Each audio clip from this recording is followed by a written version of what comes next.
Joy Chasers. Happy Vlogmas. So I am Arlette Hardy, blogger and joy strategist from chasing-joy.com, and back with another Vlogmas video. Vlogmas is for doing video logs every day up till Christmas. So I've been covering Christmas related and non-Christmas related content, more non-Christmas related content right now, but both either way. But today I'm going to do a story time. I've never done just like a story time, even though technically I feel like all vlogs are story time, but like this is a specific story time about a story about something that happened like long ago. So I had asked you guys in previous videos what kind of things would you like me to talk about, and I gave the idea of story time about some of my dating misadventures. I'll say misadventures. And Tanika from Simply Tanika said that she would love to hear a dating story, and I believe she put love in all caps. So I'm gonna tell you guys a story. So I was like a late bloomer in terms of in like high school and even college. So my dating years really did start like I had a boyfriend in college, but that was like my first real boyfriend back then. So my real dating life started like after, kind of like after he and I broke up. So safe to say though, I've been dating for 20 years, 20 plus years. So here I have a few that are real like doozies. So the ones that I had to choose from were the time I thought, the time I realized I was dating someone in a cult. In my opinion, a cult. Okay, it's my opinion. The time where my date got locked up on a date. The time where, and then the time where my blind date, first date, a blind date, asked me about pornography, if I'd ever watched a certain category of porn, amongst other things that did not go well on the date. So yeah, some doozies to choose from. I decided to go with the time my date got locked up. So this happened when I was 24, about to be 25. So I was still living at home with my parents. I was actually in the process of looking for and buying my first house when this happened. I'm a little fuzzy on the exact date, but I know the time frame. So I met this guy at the Five Spot. For those of you from Philly, do you guys remember the Five Spot? It was an old city, and it's like a bar lounge area. So I met him. I was with one of my friends, and I met him. He was with one of his friends, and if my memory serves right, we met because a fight broke out in the club, and me and my girlfriend was trying to like get away from it. It wasn't like a big bad fight, but like something was about to go down, and we were like, let's get away. So we kind of dipped into this little area and ended up being near these two guys. I don't remember if we sat like in their booth or what, but like we ended up being near these two guys, and I'm gonna call him B, right? So we ended up meeting B and his friend, and me and B, we exchanged numbers. So we chat on the phone, and we end up meeting up and going out for a date. Now when we met, his friend was the one driving him, so he did not have a car at that time, but I didn't have a car either, so I wasn't particular about that. So we went on a date and we met up and took the subway and went out. I don't remember what we did. I think we went to the movies. Oh yes, we went to the movies and we went to see Meet the Meet the Fockers. I think it was Meet the Fockers. Not I think it was the first one. And that was the first time that I had went to a movie theater that served alcohol, and I got a Long Island iced tea, and I just remember cracking up in that movie, and I was like, I don't know if it's really this funny if it was the tea, but it ended up being that it was actually a funny movie. But the reason why that's important, so that was our first date, and I had my little routine questions, and so on the first date, I asked him, um, had he ever like been in trouble? Like, had he ever got locked up or anything. And I don't remember what his answer was, but whatever he said led me to ask him specifically, like, do you have I think I asked him like, did you have any warrants or anything? I don't remember if I asked specifically, but I think I did. But regardless, I definitely asked if he'd ever been like locked up or in trouble with the law. And he said no. And I had asked to see his ID, and he showed me like his driver's license. He had a driver's license, and I had a driver's license too. We just didn't have vehicles. So anyway, first date goes well. So we keep having conversations, and I don't remember if we went on another date between the infamous date, but either way, we keep talking. And so then one day, it was a Thursday night because at that time my job I didn't work on Fridays, so it was a Thursday night, and he randomly was like, "Hey, I'm in your neighborhood. Um, you wanna hang out?" And I was like, "Sure." So it was like a surprise date, right? So he comes to my house, and I come outside, and it had to be. It was wintertime, but it must have been like a nice night because I remember talking outside with him for a while. And he's like, "Oh, I just we did hang out another time." So we hang out, we go on our first date. Another time he picks me up with his brother, and we hung out at his mom's house. And then this third time he says he's in my neighborhood.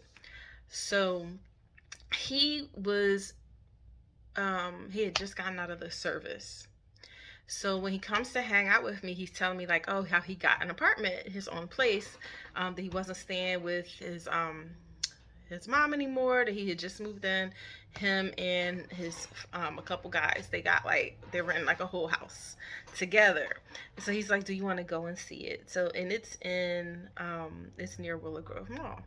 Now at this time I didn't go to that part of town frequently. Now I feel like I'm in that area all the time, but at that point in time I didn't. So we're back in so I was like, okay, sure, because I don't have work tomorrow, and it's already like evening time, but I don't have to go to work, so I don't mind being out even if it's late. And so then he's like, but before I go, can I go in and use your bathroom? So I was like, no, because my parents were in there, and I had only been out with this guy like a couple times, and I didn't really make a habit of introducing my parents to guys unless it was a reason, like unless it was becoming like serious, like there's someone I'm seriously interested in.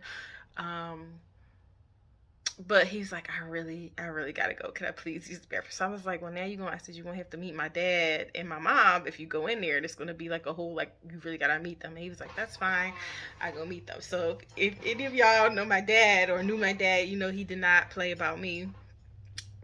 And he would often, if ask a guy like, well, what do you like about my daughter, or what's your intention, something like that, kind of old school. So we go in, and I'm just like, oh my gosh, what's my dad gonna say? So, but they were cool. My mom says hi, and then my dad, they shake hands or whatever, and I'm like, oh, he just needs to go use the bathroom. And but he introduces himself and whatnot, and my dad goes on, and he's like, so So B had this shirt that had like a serpent on it. I don't even remember exactly what the shirt is, but I remember the serpent because my dad's like, "So what's the snake on your shirt? You're a snake." And I'm just like, "Oh my gosh, here we go." And B just kind of laughed and said something, and then my dad, didn't say anything else, and that was that. So we go up. He uses the restroom. He comes down, and then we go. The parent part is important, but I'm gonna get back to it later. So we get in the car. So he's in a car. He's like, "Oh, this is my roommate's car. I'll introduce you to him." And he's like telling me, "This is my friend so and so. From we grew up together, or something like that." So I'm like, okay. So I get in the car, and it's like an old, I don't even know what you call it, but it was up high like an SUV, but it reminded me like kind of like a Jeep, but it was like some old car. Like it was nothing current. I don't remember. And so we driving, and the street that I lived on, you would make a left turn onto Germantown Avenue in North Philly. Um, just for frame of reference to those who from Philly. When we hit the turn, the passenger door flung open. Like I could have fallen out into the street if I didn't have my seatbelt on. And I'm like, oh my gosh. So I felt like I should have been at that point like, you know what, just take me home. Because this car is a death trap. But no, I don't do that. So, pull the door closed, and then he like reaches over me, and he's holding it closed and drives the whole rest of the way holding it closed. Now that's some ghetto mess, right?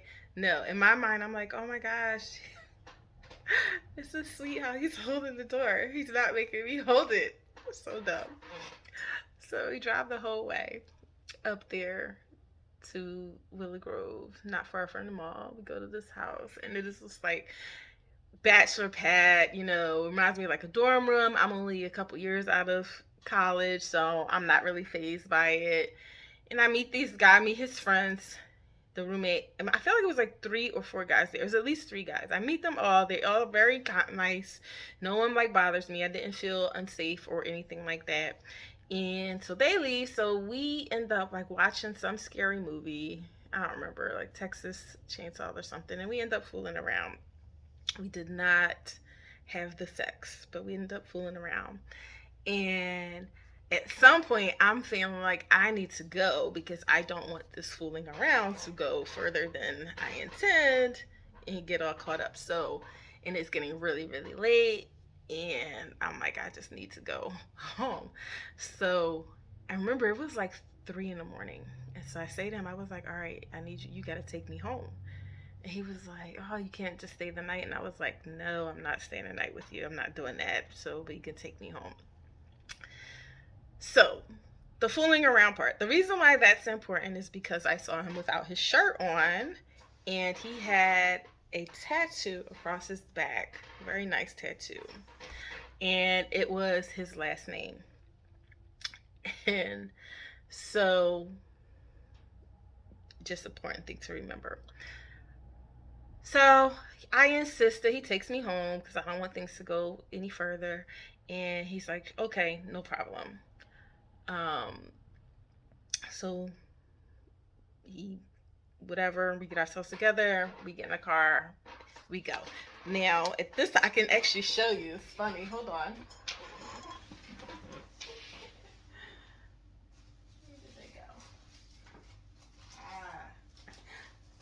Zip ties. I can never remember what these are called when I've been telling this story, but I'm just putting up Christmas ornaments as well outside, and one of them came with a zip tie. So you see this? See this zip tie thing? On one hand, you circle it over, and one side goes in the other, and it tightens. So he had this, like an industrial shrimp zip tie, and that's what he used to secure the car door, so he could safely drive. And oh, by the way, I met the owner of the car, which was like a young white guy. He was black. So we start to drive him to take me back home. So we're on Old York Road, and at this time, I feel like things are better, but I think things are better in the area. But at this time, it was like knowledge that black people were not really all that welcomed in that area. At least that's what was knowledge in my circle. So when we're driving and we're on Old York Road, and then a cop starts following us. Now, you see how small the zip tie is? Like, this is small. There is no way, and it's on the passenger side. There was no way when we first saw the cop, they were coming from like the driver's side. They were on the driver's side of the road. There's no way that that cop could have seen the zip tie on the passenger side door. But they could see we were black and it's late at night, so they start following us. And they follow us for blocks. Don't pull us over. It's like almost like they're waiting for him to like do a traffic violation or something. And I'm nervous, he's nervous. And so he gets off of Old York Road and he starts going on he goes on a like a residential street, and I'm not sure why. And he's like, yeah, they're definitely following us. They're definitely following us. And then when we make a right turn, then the cop, I think when we made the right turn, you could see the twist tie thing on the door. So the lights come on, the cops pull us over. And I'm like, oh my gosh, what's going on? So we pull over, and the first thing, we're sitting there waiting for the cop to come out, and B starts saying, he's like thinking out loud, and he's like, oh man, I don't want to go to jail. I don't want to go to jail today. And I'm just like, what? And I'm like, why would you go to jail? And he's not answering me. And I'm like, why would you go to jail? But then the cop shows up, and so I shut up. Like, I'm not going to, I don't want to say anything to get this cop going. And the cop is like, license, registration. And then he pats down, and then he realized he don't have his wallet. So he's like, oh, I forgot my wallet. And they're like, okay, well, what's your name? This man, B, gives a totally different first name. Okay? He gives a name like, I don't know, start with like a W or something, like nowhere near his name. And I'm just like, oh my gosh, what is happening? But I'm silent. Like, I'm not gonna say nothing because I don't want to have no issues with these cops. Like, I just want to let us go. And I start praying, like, Lord, please let us get out of here. Please let them leave us alone. Like, I don't know what's going on. And I'm just sitting there quiet. So the cop says, okay, W, whatever. Oh, but this dummy, he gives the fake first name but uses his same last name. And I'm just like, really? Really? Oh no, you know what? I got it wrong. I have it backwards. He used his right first name, B, but he used a different last name. And I'm just like, what is happening? Like, that's not your real name. So yes, completely different last name, completely different, nowhere near close to his real last name. So the cops go back and they're like, all right, we'll just look you up, hang tight. And he sees the cop walk away. I'm like, what is going on? I was like, why are you giving a fake name? Because remember, I saw his license on our first date. So I know his real government name.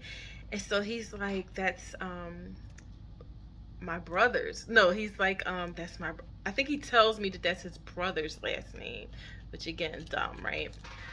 And then he's like, I just don't want to go to jail. I don't want to be in any trouble. I'm like, why would you go to jail? And then he's like, I have a warrant.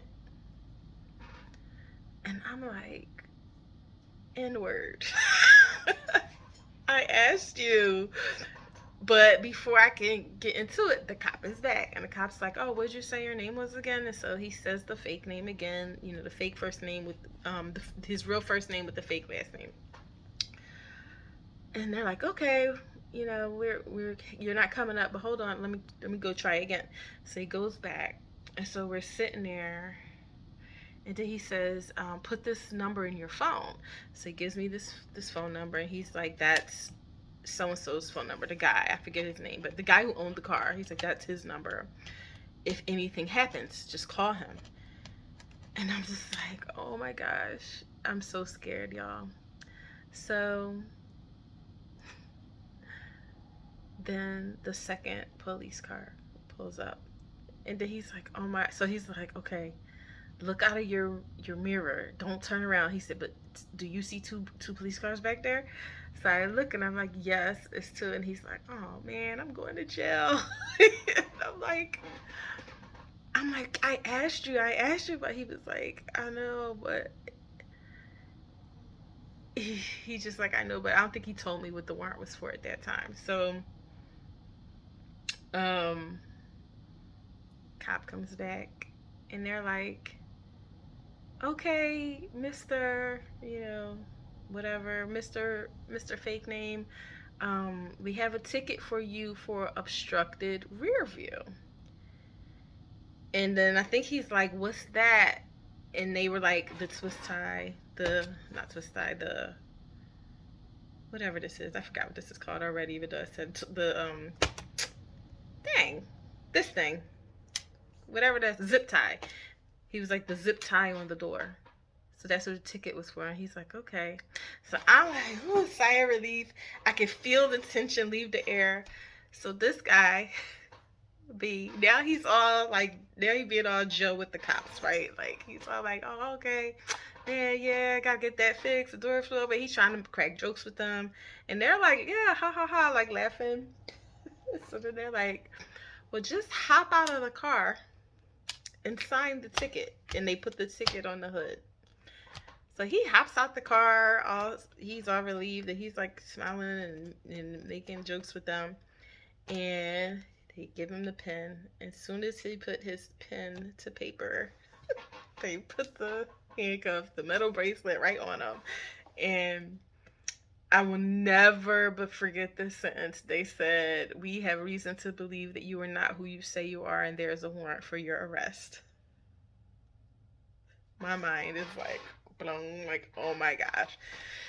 So he doesn't resist, thank goodness, and they take him away. And so now I'm sitting there in the car. I don't know what to do. So another cop comes. I think it was another cop. He comes and he's like, ma'am, can I look around the car? And I was like, it's not my car. And he's like, okay. So he like flashes with the flashlight, and he didn't search it or anything. They just kind of flash it. And then there he's like, do you have a driver's license, ma'am? And I show him my license. And he's like, okay, well, since you have a driver's license, I'll turn the car over to you. You're free to go. But remember, I said I didn't come to that neighborhood often, so I didn't know where I was because he has turned off of Old York Road onto these residential streets. So I'm saying to the cop, I'm like, I don't know where I am. And this is 2004. So this is before, GPS and all that in your phone or on or even the standalone GPS. So I'm like, I don't know where I'm at. And so the cop says, well, you want to get in a patrol car? We could take you to the station. You could call someone. And I was like, absolutely not, because I already by then did not have trust for the police.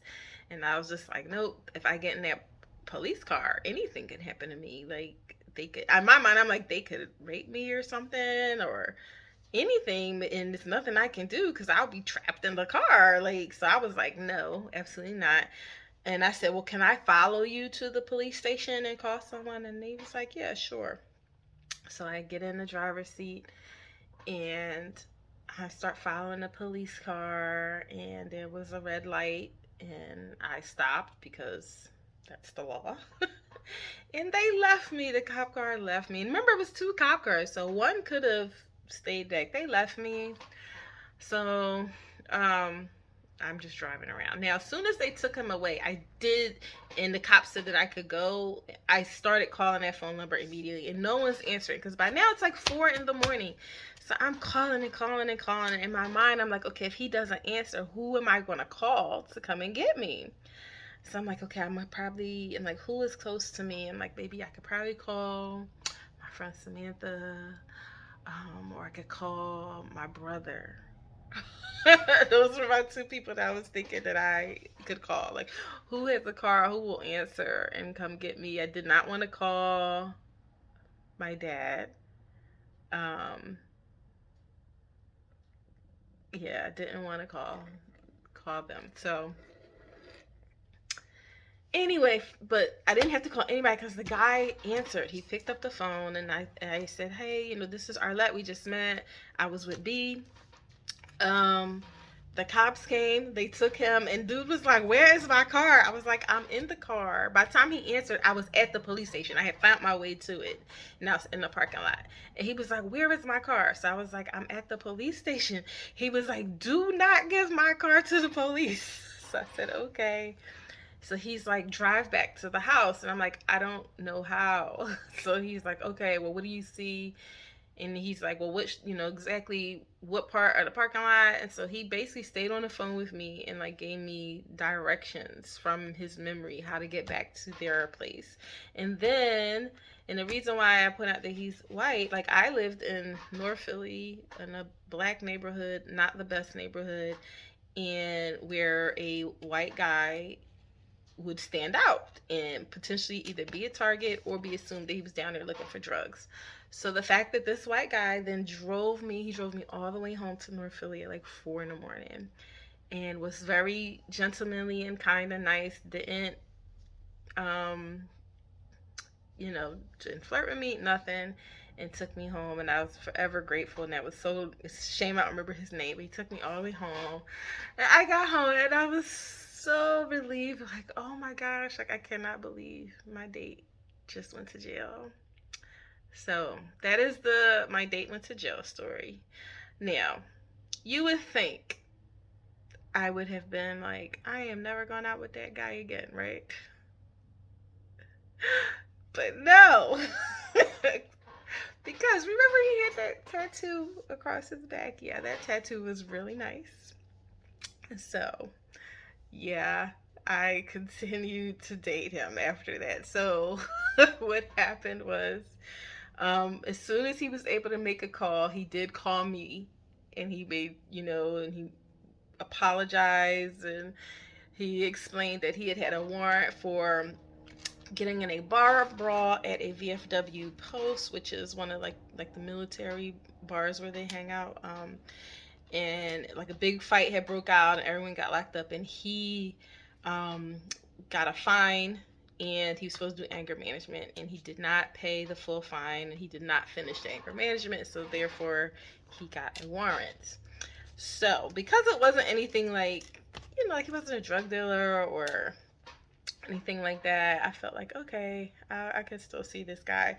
So he ended up being in jail. He wrote me a letter. He ended up being in jail for like like maybe 3 weeks, something like that. And then he came out, and I did.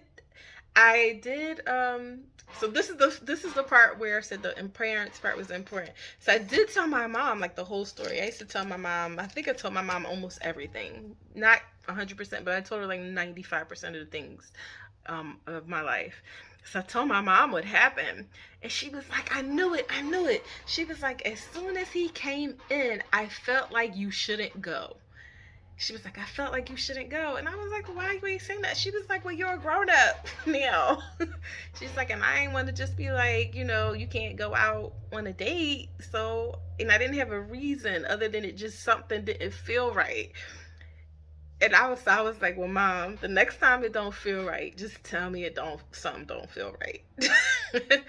um, so he and we dated on and off for a few months after that, and he was a nice person, but I did figure out that he was crazy. He definitely had anger issues, which is why the anger management was I wouldn't say prescribed, but it was mandated for him. Um, but he was kind of like a source of emotional support when I was going through the process of buying my house. We would talk a lot, and he would like encourage me because I was very nervous. I bought my house at 25. It was a big deal. My parents had never owned a house. So it was like a big step, and he was supportive of that. But then once I bought the house, he was coming to visit, and by then, we did have the sex. And so he was spending the night. But then he didn't want us to be official. So I was like, what? We can't be playing house. Like, that is not me.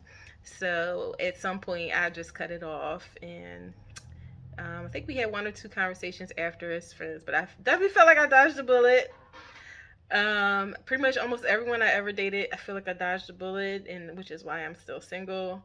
And hopefully one day I'll get a really good dating story that'll lead to a good relationship, and then I'll be on here explaining why this single mom by choice is going to be a married lady. That's what I hope happens one day. So, hope y'all enjoyed this story time. It took me longer than I planned to tell it, but it was the devil is in the details. So that is what happened.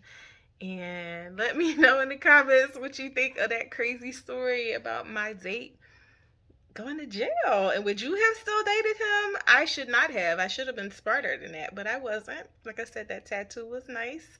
Um, Let me know if you have a similar story. If anybody else has experienced their date going to jail, let me know in the comments, because nobody I know in real life has been through that but me.